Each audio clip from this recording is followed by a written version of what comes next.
大家好啊，歡迎大家收睇投資最容易嘅頻道。嚟到5月份美元定期存款，我哋又睇下喺聯儲局開會之後，本港銀行定期利息係點樣嘅呢？早兩日聯儲局開完會啦，公布利息維持不變。其中一個原因點解唔減息呢？就話因為而家喺關稅問題上邊有不明確嘅地方，所以就可能擔心之後會嚟翻通脹，因此之故呢，而家就唔會減息住。話雖如此，美國未減息，但係英國就率先減息啦。早兩日啦，英倫銀行將指標利率就下降1/4厘。同日咧就傾好呢個英國、美國嘅貿易協議啦。現時聯儲局指標利率仍然維持喺4.25厘到4.5厘呢個利息，市場就預計嚟緊下一次議息喺6月18號咧，市場預期仍然維持現有利率，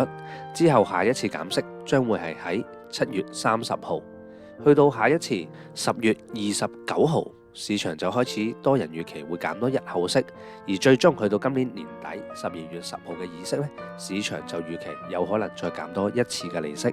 當然啦，加息減息同一啲數據有關，其中包括 CPI 消費者物價指數已經連續跌咗2個月啦，下次公佈日期喺5月13號，唔知會唔會再跌啦。如果再跌，咁聯儲局就多啲空間去解釋點解要減息啦。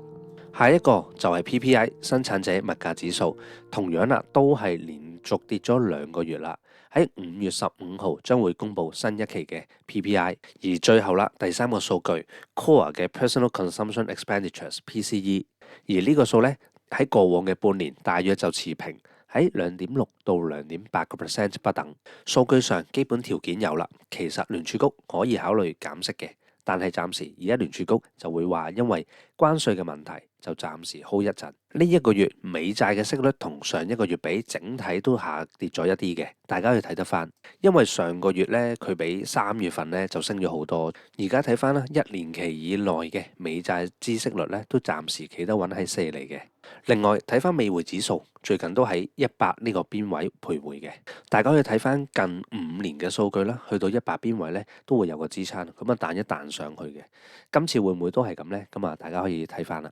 基本資料同大家睇咗啦，咁我哋睇下銀行對於美元定期存款嘅利息有咩變化，即刻去片。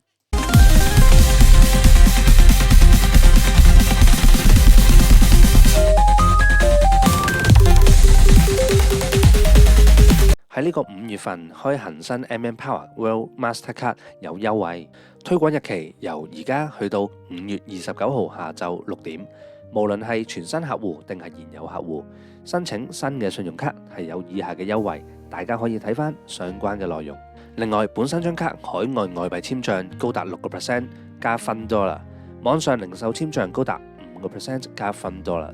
連同 Money Hero 獨家迎新獎品，大家如果有需要申請嘅，可以撳下邊資訊欄睇翻相關嘅內容。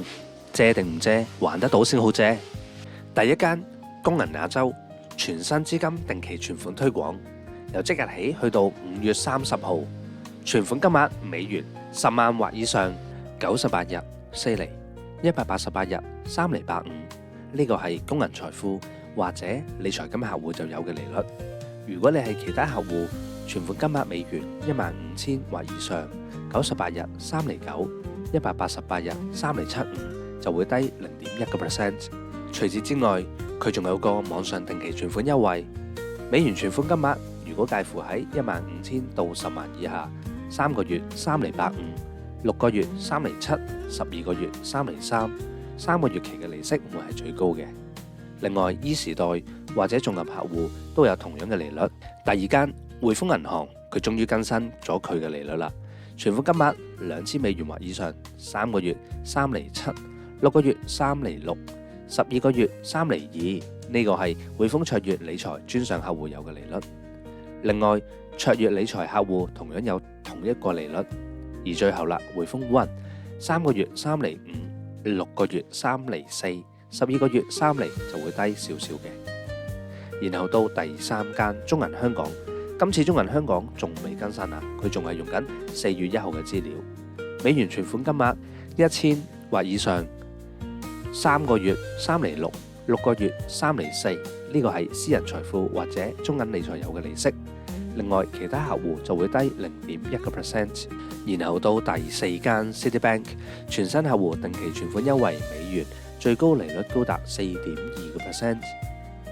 之後到第五間大中銀行香港，外匯定期存款美元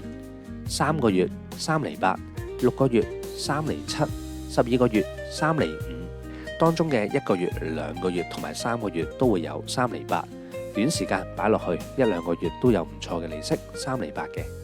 然後到第六間富邦銀行，用富邦 Plus 手機應用程式特優美元定期存款優惠，不論新舊資金開立指定定期存款，均可以享特優年利率。美元如果最高嘅65,000或以上，3個月4厘3， 6個月4厘，12個月3厘9。但係大家可以留意翻啦，如果你嘅金額唔係好多嘅，利息就會跌成1-2厘噶啦，都相差比較大。另外，如果你喺分行開立指定定期存款，就有以下特優年利率。存款金額美元128000或以上，3個月4厘， 6個月3厘7， 12個月就會係3厘6。然後到第七間恒生銀行新資金定期存款優惠，網上理財3個月3厘8， 6個月3厘7。如果係分行或者電話理財，就取決於你嘅賬戶。如果係優越私人理財，會維持一樣嘅利率。如果你係其他嘅，例如優越理財就會低 0.1%。如果係優進理財或者綜合客戶，就會再低多 0.2% 啦。然後到第八間渣打銀行，由即日起去5月30號，你可以透過 SC Mobile App 或者網上理財，以新資金開立定期存款，就有以下特惠定期存款年利率。新資金2000美元或以上，3個月3厘5， 6個月3厘7， 12個月3厘3。喺渣打裏邊呢，6個月嘅利息係最高嘅，因為好多都係3個月個利息會俾得最高。除此之外，渣打仲有一個高息馬拉松活期存款戶口，由即日起去5月30號，由開戶日期起計去到9月1號，就會有以下高息活期存款年利率。美元由開戶日期起計去到7月1號就有3厘3，而喺7月2號到31號就會3厘4。最後啦，8月1號到9月1號就會去到4厘。另外睇翻佢官網呢期呢，佢有嘢送喎，喺指定戶口裏邊維持存款結餘要求去到9月1號呢，就會有呢個限量版渣打反斗奇兵30週年999.9金章。詳細資料大家去睇翻佢嘅官網。然後到第9間中國建設銀行亞洲，佢嘅月增息儲蓄戶口美元利率高達 3.5%， 由即日起去到5月20號，客戶只需要成功開立月增息儲蓄戶口同埋登記月增息優惠，並於存款開放期裏邊存入資金，就可以專享美元高達 3.5% 活期儲蓄存款年利率啦。美元最低存款金額1萬，第一個月1厘5，第二個月2厘5，而第3個月就會係 3.5%。然後到第10間星展銀行 DBS 美元新資金定期存款6000美元或以上，一般星展客戶3個月3厘75， 6個月3厘5， 12個月3厘，而星展豐盛理財及私人客戶利率都係一樣嘅。如果係現有資金或者續存嘅話，3個月3厘7， 6個月3厘45， 12個月2厘95，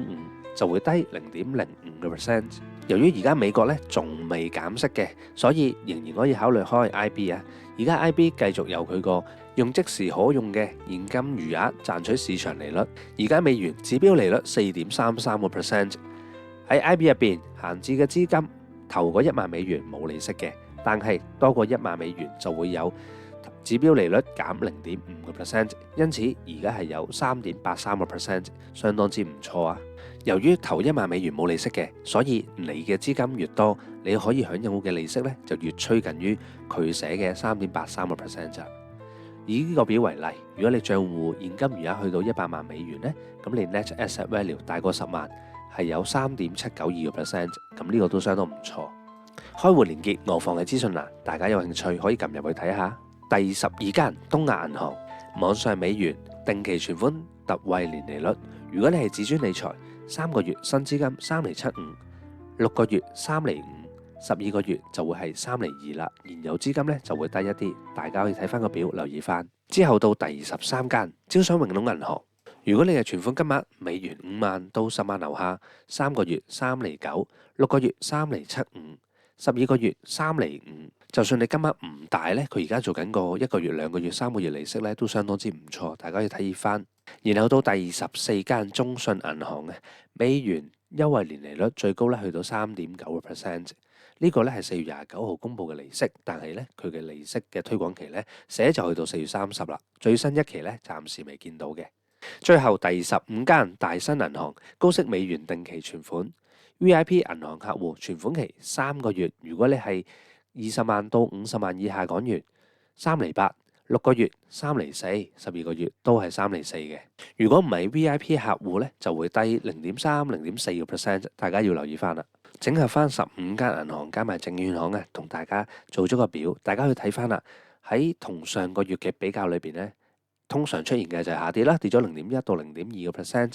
然後主力咧就維持不變嘅，好多都冇變嘅，同上個月個利率。大家如果想詳細睇嘅，可以撳停個影片啦，再睇翻。中意呢條影片嘅朋友，記得撳個 like 或者喺下邊留言啦。下一個月再見啦，拜拜。